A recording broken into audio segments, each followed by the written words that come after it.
fair play to them for raising some money for charity, but could it not have waited until a few days after the cup final, that the serious players had been on there, instead of, as I say, El Spastico, where you had people who can barely kick the ball?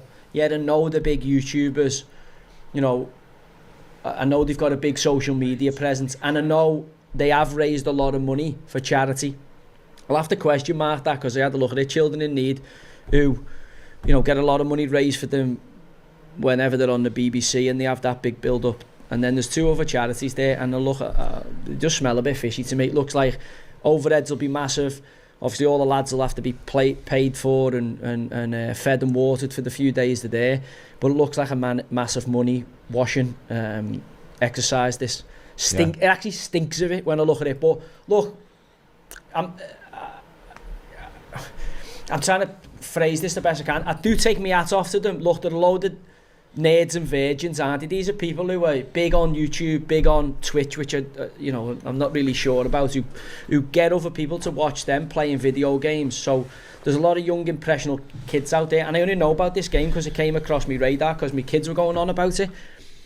But obviously kids like the wrestling with, you know, Paul Logan, whoever it is here, who's running around suplexing people with a bandana on, some big stupid juicehead from America who obviously loves the roids, but also has no morals about him. You know, that energy drink they were selling, him and that KIS, the big alien head, big alien fod, who's running around the back with this big mad bandana on.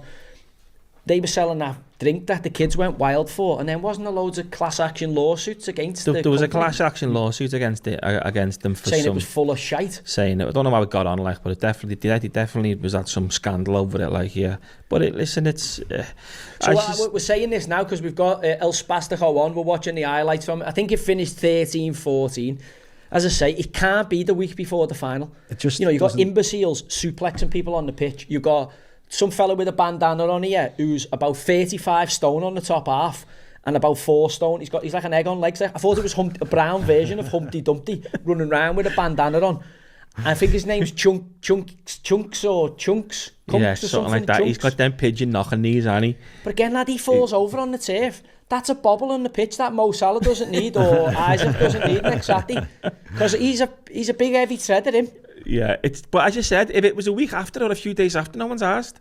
I mean, they've done well, whatever you rave charity, great.